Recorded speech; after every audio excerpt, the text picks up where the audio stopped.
What's up, YouTube? Capital G here, looking at this new interesting quick play card coming out of Circuit Break. This is Rival Arrival, and before I really jump into the card, can we just admire how awesome the artwork is on the card? If you guys don't know, that is basically Alchemic Magician and Slacker/Downer Magician in the card. They have essentially a little storyline together. They're like friends, but they're rivals, and they're both kind of chemists. You guys know the Xyz. I mean, you can always tell them by their crazy hair and whatnot, but I looked at this card, and to be completely honest, I was kind of down on it at first. I was like, I don't really understand how I'm supposed to use this, and then I really thought outside the box, and I like this because it's one of those cards that does kind of force you to think outside the box. You know, sometimes I do tend to forget that Yu-Gi-Oh is a game with hundreds of archetypes, and that, you know, Konami may design a card and they may have a couple of archetypes in mind, but they may be archetypes that are out of sight, out of mind, archetypes that haven't been relevant in years. And I think that maybe this is one of those cards. So it's called Rival Arrival. It is a quick play card. It says during the battle phase, immediately after this effect resolves, normal summon one monster. You can only activate one Rival Arrival per turn. So I was kind of thinking, I was like, okay, I get the normal summon during the battle phase, and you know, I get to keep the monster. It doesn't have any restrictions on if the monster can use, you know, its effect or if it can attack or anything like that. Obviously, this card is a neg1, but I really tried to think about how I can maximize this, and I think where this card works best is in decks that can do a lot of battle damage in one turn, and especially decks where when you're going to be normal summoning during the battle phase, you get like an incentive. You also get, you know, effects that activates, and two decks that I actually thought about were definitely some obscure decks. One of them is actually one of my favorite decks of all time, and Battery Man. The thing about Battery Man, if you've ever played it, the deck does not lack damage. Battery Man is an OTK deck. It can do a mess of damage, but sometimes you can almost get an OTK and you can just slightly be short, and I think that Rival Arrival is actually pretty good.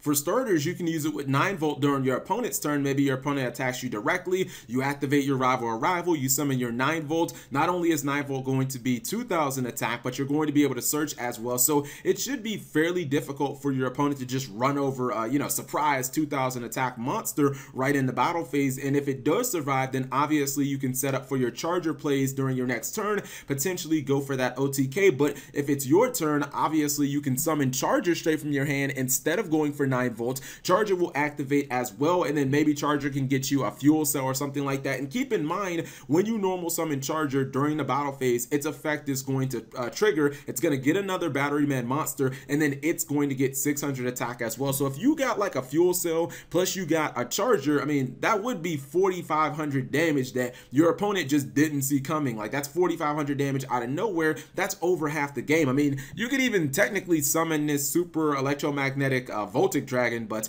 I don't think anybody actually plays this card. But generally, I think that this card could actually have some decent synergy with Battery Man, maybe like a 1 or 2 just as another way to just put a bunch of damage on that damage step. Or even if you just worst case scenario use it on a 9-volt, that still is 2000 damage and you still get to search. So it's like, even though you're taking a neg 1, you're still getting the plus from 9-volt anyways. And the second deck is actually kind of obscure as well, and it's actually Phantasms. And I thought about this with Phantasms, and I think that it really works well if you have Pacifist on the field. Obviously, it's a neg 1, but if you do normal summon any of your normal monsters while you have Pacifist, obviously Pacifist will give you a search. So you'll get a free trap, or you'll get one of your equip cards if you haven't already used Pacifist that turn. So even though that Rival Arrival is a neg 1, you're still basically mitigating that by going +1 from Pacifist. And really important, it lets you get this fucker out of your hand. A lot of times Phantasm Spiral Dragon will kind of get stuck in your hand, and it's not the easiest thing to get on the board. But if Rival Arrival can just special summon it and it's doing 2,900 damage, especially if you have one of the equips on the field where you can summon another one from your deck or graveyard, you could potentially just end the game. I mean, if your opponent gets hit with 2 29s plus maybe a Gene Warped Werewolf for, you know, another, what, 2,000, they're only going to have, what, 200 life points left, and that's going to, you know, hopefully the, what's it called, the damage from the equip cards can basically, you know, do the rest of the damage, but that could easily be an OTK.